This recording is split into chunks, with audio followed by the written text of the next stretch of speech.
That was a 2-year investigation of a Democratic administration investigating Republican administration. In essence, they're saying that I'm not happy with the result of that investigation. Screw that. I'm going to go forth and still go after these guys. It's almost like a vigilante type attitude. It's dangerous for us to say we're not happy with the result of the investigation. We're going to take matters into our own hands and we're going to get what we want.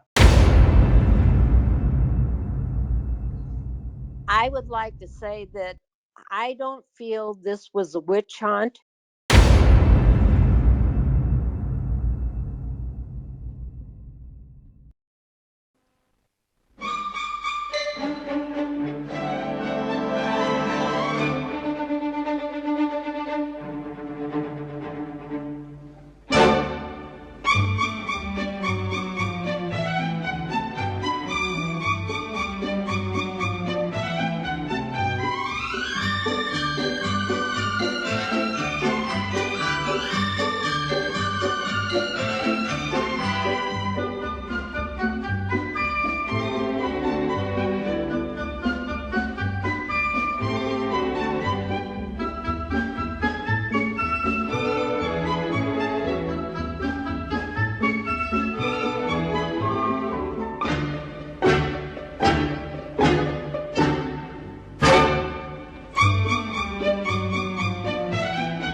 The following is the second lead investigated and reported on by the Madison County Public Corruption Task Force. In the close by court order case file it is officially listed as lead 2, and was conducted by Sheriff's Deputies Brian Caberna and David Vusic. I will read it now in its entirety and afterwards we will go to the panel for analysis. Lead 2 interview of Greg Niehauser by Sergeant Brian Caberna, Department Service number 321. On Thursday, January 4, 2018 at approximately 11:30 a.m., Detective Lieutenant David Vusic, Department Service number 98 and Detective Sergeant Brian Caberna, Department Service number 321, met with Attorney Jack Daugherty and his client Madison County Maintenance Department employee Gregory Lewis Niehauser at the Edwardsville Police Department. Prior to the meeting, Lieutenant Vusic was notified by Madison County State's Attorney Thomas Gibbons that Niehauser may have information pertaining to unusual and possibly illegal activity in the Madison County government.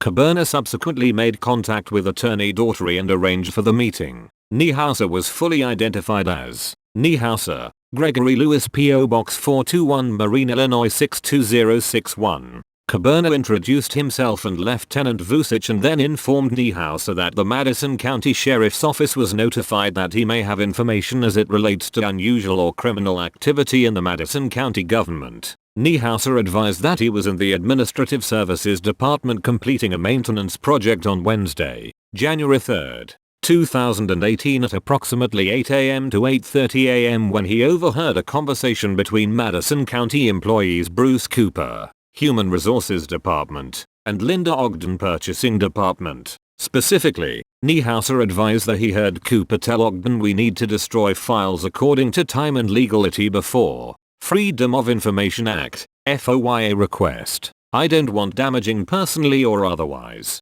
Niehauser advised that he heard Ogden acknowledge Cooper. Niehauser advised that he did not understand the context or what information that he heard. Niehauser advised that he initially did not see Cooper but knew his voice. Niehauser advised that he then observed Ogden immediately after the conversation. Niehauser advised that he composed a note of what he heard and was concerned about the destruction of information as it related to FOIA information. Niehauser advised that he subsequently contacted his attorney Jack Daugherty with regards to the information, who subsequently arranged for the meeting. Caberna took a photograph of the note Niehauser indicated he wrote regarding what he heard. Caberna then informed Niehauser to contact him if he recalls any additional information or needs anything else. Nothing further to report at this time by Sergeant Brian Caberna, Madison County Sheriff's Office. That is the end of the Lead 2 report. Let's go to our panel for analysis. What does this report mean? First and foremost, why would Niehauser contact his attorney instead of his supervisor? Why would a maintenance employee even have an attorney? And why would that attorney contact the state's attorney about something his client overheard but didn't understand the context of? It should be noted the meeting he overheard took place 2 hours before the case initiation meeting referenced in Lead 1. Well, this is certainly an interesting start to a public corruption case and indicative of how hard the detectives were going to have to work to give it any semblance of credibility. As you said, this is listed as Lead 2 in the closed by court order case file, but it is actually the first lead investigated by the task force. You may recall that Jack Daughtry represented Granite City Detective and County Board member Michael Parkinson when he sued the administration earlier in 2017. And now here he is a year later contacting the state's attorney on behalf of the maintenance worker who admitted to overhearing his superiors and taking notes on what they said. Some people would call that spying, which is what the task force was formed to investigate allegations of. This is only the second lead, and already the common theme emerging from Lead 1 and Lead 2 is the focus in both reports on FOIA, the Freedom of Information Act. By the way, the act reads, "It is declared to be the public policy of the state of Illinois that all persons are entitled to full and complete information regarding the affairs of government and the official acts and policies of those who represent them as public officials and public employees." You should know that the Freedom of Information Act is not part of the Criminal Code statutes and is instead part of the public policy of the state of Illinois to ensure open and honest government. Back to you in the fake news studio. Thank you for pointing out that the Freedom of Information Act is not part of the Criminal Code. Some viewers may have thought that since each public body is required by law to have a Freedom of Information officer to handle requests that it might have been. Let's go to our fake expert opinion guy. So let me get this straight. Tom Gibbons has the treasurer and a board member testify before a grand jury about their notes, and then he calls for a task force and tells them a grand jury is looking into eavesdropping. The next day, 2 sheriff's detectives interview a maintenance worker and his attorney who was more or less listening in on 2 employees of the administration and overheard them discussing the need to destroy old records because if they are FOIA'd it would be an embarrassment. For who it would embarrass or why or he didn't know, and the detectives did he care to find out, so we don't know. What we do know though, and the big takeaway, is that it was a waste of time, and that the detectives will later portray it as sinister in their affidavits.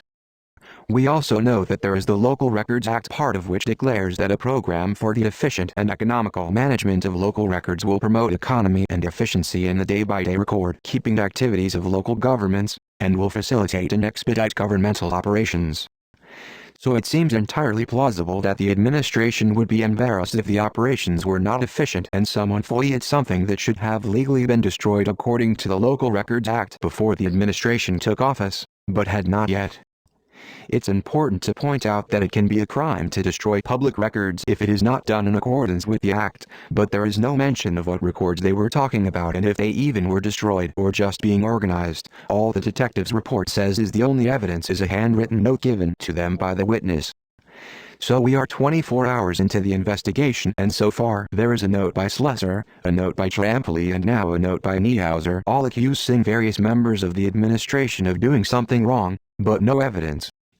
This was a nothing burger, but I think we'll see it was used to pad the investigation. Thank you. So in summary, all 3 witnesses have written notes about the Freedom of Information Act, and all 3 have been questioned about the Freedom of Information Act. By the way, all 92 lead reports by the detectives were provided through the Freedom of Information Act, which is why we can bring them to you. Call it a hunch, but I believe the next witness in Lead 3 will also be questioned about the Freedom of Information Act. Time will tell.